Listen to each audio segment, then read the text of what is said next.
Contract वाली बहू। नरेश की माँ अपने बेटे से मिलने दिल्ली आ रही है। इस बात का पता चलते ही नरेश के दिल में हलचल मच जाती है। नरेश अपनी माँ के स्वागत की तैयारी में लग जाता है।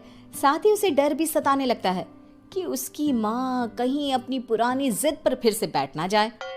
हे भगवान, इस बार बचा लो, अगले साल पक्का माँ की जिद पूरी कर दूंगा। तभी दरवाजे की घंटी बजती है। नरेश दरवाजा खोलता है तो सामने अपने मकान मालिक को देखकर हैरान हो जाता है, क्योंकि उनके साथ एक सुंदर सी लड़की भी थी।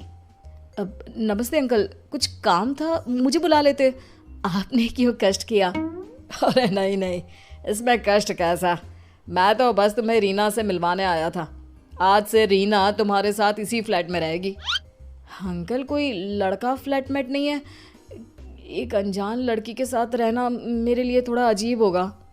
देखो नरेश, मैं तुम्हें पहले भी बता चुका हूँ कि इस फ्लैट में तुम्हें किसी ना किसी के साथ एडजस्ट करना ही होगा, या फिर तुम अकेले पूरे फ्लैट का किराया दे दो, मैं किसी को नहीं रखूंगा।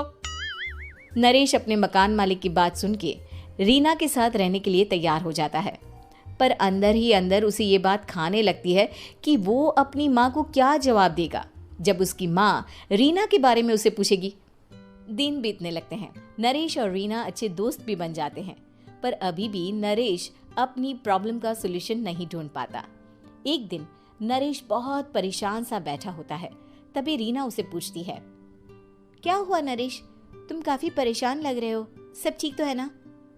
हाँ सब ठीक है, बस एक छोटी सी प्रॉब्लम है। वो एक्चुअली 2 दिन बाद मेरी माँ मुझसे मिलने आ रही है। अरे तो इसमें प्रॉब्लम क्या है, ये तो खुशी की बात है। हाँ रीना, बट मेरी माँ एक जिद लेकर बैठ गई है कि मैं शादी कर लूँ, पर मैं अभी इस चीज़ के लिए तैयार नहीं हूँ। ऊपर से जब वो तुम्हें देखेगी तो 100 सवाल करेगी, क्या जवाब दूंगा? अरे इसमें कोई टेंशन वाली बात नहीं है, मेरे पास ना इस प्रॉब्लम का सलूशन है, जिससे ना तुम्हें शादी करनी पड़ेगी और ना ही तुम्हारी माँ मेरे बारे में कुछ पूछेंगी। रीना की बात सुनकर नरेश सोच में डूब जाता है। वो सोचता है कि रीना खुले ख्यालों वाली लड़की है, कहीं माँ को सच बता ना दे। नरेश को सोच में डूबा देखकर रीना कहती है, अरे क्या हुआ, किस सोच में पड़ गए? डोंट वरी, जैसा तुम सोच रहे हो ना वैसे कुछ भी नहीं है, मेरे पास एक प्लान है। मैं कुछ समझ नहीं पा रहा हूँ, कैसा प्लान? मैं समझाती हूँ। हम ना एक कॉन्ट्रैक्ट मैरिज कर लेते हैं। फिलहाल मेरे पास जॉब नहीं है, तो तुम इस रूम का किराया दे देना जब तक तुम्हारी माँ यहाँ रहेंगी, सिर्फ तब तक। और तुम अपनी माँ से कह देना कि मैं तुम्हारी पत्नी हूँ, इससे वो मेरे यहाँ रहने पर कोई सवाल भी नहीं करेंगी। अरे बात तुम्हारी ठीक है, पर माँ से झूठ बोलना, ना ना बाबा, मैं ये रिस्क नहीं ले सकता। कोई और आइडिया दो ना तुम। देखो मंजूर हो तो बोलो, वरना सच बता दो, मुझे कोई प्रॉब्लम नहीं है। रीना की बात सुनकर नरेश सोच में डूब जाता है। बहुत सोचने के बाद जब उसे कोई रास्ता नहीं मिलता तो वो रीना के बताए हुए रास्ते पर चलने के लिए तैयार हो जाता है।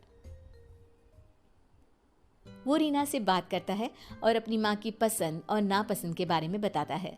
रीना भी नरेश की सभी बातों को ध्यान से सुनती है, ताकि कहीं उससे कोई गलती ना हो जाए। आखिर वो दिन भी आ जाता है जब नरेश की माँ उससे मिलने दिल्ली आ जाती है। नरेश अपनी माँ को फ्लैट पर लेकर जाता है। जैसे ही नरेश की माँ फ्लैट के अंदर जाती है, रीना उसके पैर छू लेती है। ये देखकर नरेश की माँ थोड़ी घबरा जाती है और नरेश से पूछती है, अरे बेटा नरेश, ये कौन है? माँ, ये आपकी बहू रीना है। माफ़ी चाहता हूँ, सब कुछ इतनी जल्दी में हुआ कि आपको बता ही नहीं पाया, इसलिए सोचा कि क्यों ना आपको सरप्राइज दिया जाए। अरे बेटा, मैं तो बस तेरा घर बसा हुआ देखना चाहती थी,